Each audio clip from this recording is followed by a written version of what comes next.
రాష్ట్రంలో నిబంధనల ప్రకారమే ఆయా సంస్థలకు భూ కేటాయింపులు జరుగుతున్నాయని పరిశ్రమల శాఖ మంత్రి శ్రీధర్బాబు స్పష్టం చేశారు. సీఎం రేవంత్ రెడ్డి సోదరులే లక్ష్యంగా కేటీఆర్ చేసిన ఆరోపణలను ఖండించారు. ఆ సంస్థతో ముఖ్యమంత్రి సోదరులకు సంబంధం లేదని మంత్రి తేల్చి చెప్పారు. గత బీఆర్ఎస్ హయాంలో జరిగిన భూ పందారంపై సమగ్ర విచారణ జరిపిస్తామని మంత్రి తేల్చి చెప్పారు. ప్రతిపక్షాలు నానా యాగి చేస్తున్నా పరిశ్రమలు రాష్ట్రానికి వస్తున్నాయని ఉద్ఘాటించారు.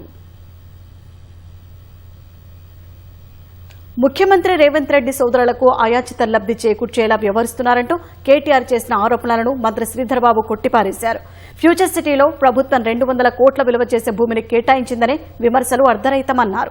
భూమి కోసం 32 మంది దరఖాస్తు చేసుకుంటే అందులో టెస్సరాట్ ఒకటన్న మంత్రి భూ కేటాయింపులో సీఎం తన ప్రమేయం ఎంతమాత్రం లేదని తేల్చెప్పారు. టెస్సరాట్ కంపెనీకి సీఎం సోదరులకు సంబంధం లేదని తెగేసి చెప్పారు. సోషల్ మీడియా పోస్టుల ఆధారంగా కేటీఆర్ ఆరోపించడం సరికాదని శ్రీధర్బాబు హితవు పలికారు. నిబంధనల ప్రకారమే భూ కేటాయింపులు జరిగాయని మంత్రి పునరుద్ఘాటించారు.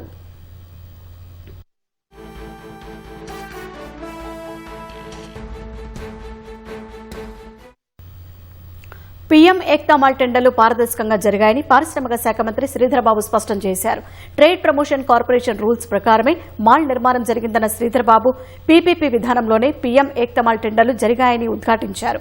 పరిశ్రమలు రాకూడదనే అజెండాతో కేటీఆర్ ప్రవర్తిస్తున్నారని మంత్రి శ్రీధర్బాబు ఆక్షేపించారు. ఎవరో చెబితే తన శాఖలో నిర్ణయాలు తీసుకునే వ్యక్తిని కాదని శ్రీధర్బాబు తేల్చెప్పారు.